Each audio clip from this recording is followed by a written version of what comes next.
you're one of those friends that I learn from.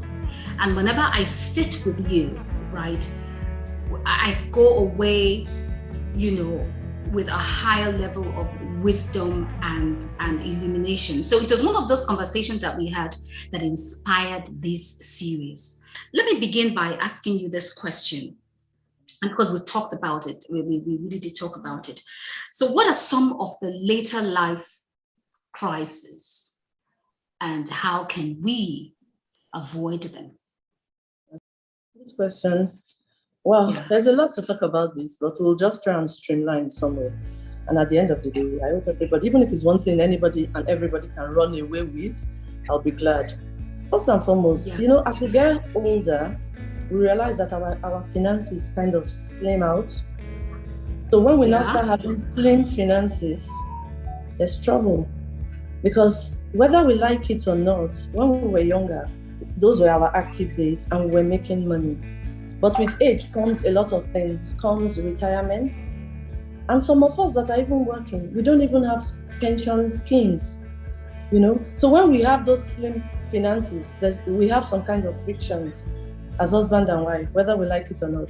And another thing, we'll talk about how to go about the slim finances somewhat in a very short way.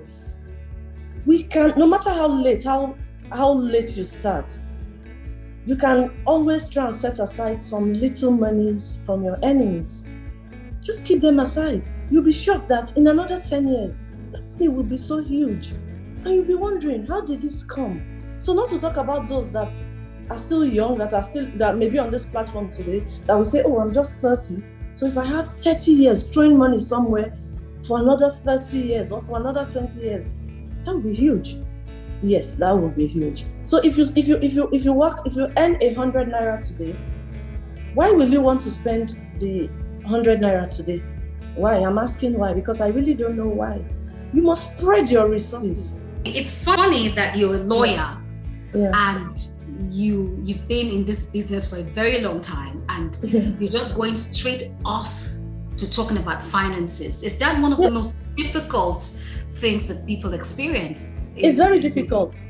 It's the number one cause of later life crisis from your experience collectively, is it? Yes. Because except we want to deceive ourselves that we tell ourselves that no, money cannot cause problem. No, it does. It does, especially when it's really getting slim. And don't forget, for some people, they've been very comfortable for a long time. So getting into a new stage sweeps them off their feet immediately. So you now start seeing anger, some unresolved anger, some will not even speak out, but their body language, they get really easily irritated.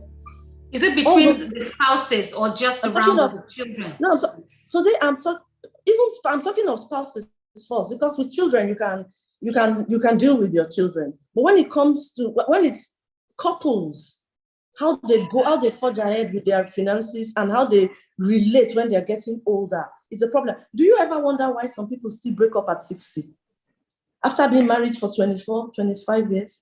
It's very rampant. Yes, that's what I'm saying. Some of them got married at age 24 and they've been in that marriage for like forever. So you just see people just wake up 60, I'm tired. I'm not doing it. So there are a lot of unresolved issues. And with finances that people don't say. So, and it's when 50 hits you, you start thinking, oh, what have I done with all my years?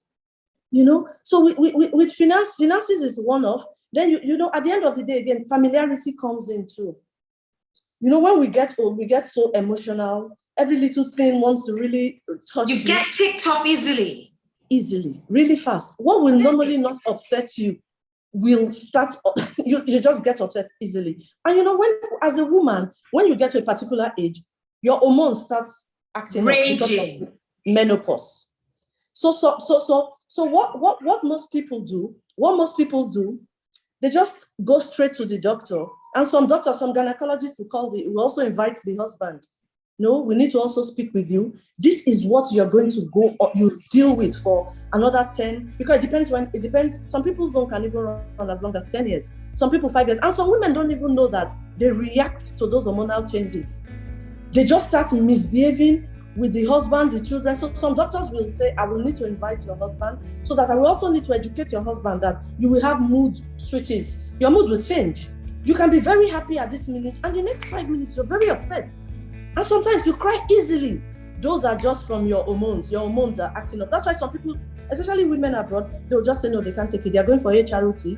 They want to go for hormonal treatment. They can't just... Hormonal imbalance treatment here. Yes. Hormonal correctional treatments. Yes, but I really like, well, multivitamins, because they really also calm you down.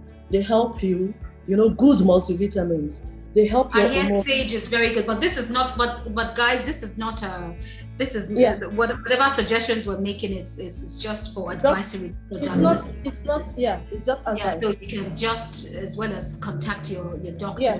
So I'll just run through the jotted points I put so that I can go straight to my main area. So unresolved bitterness and anger can also affect all those crises we have in our age, later life.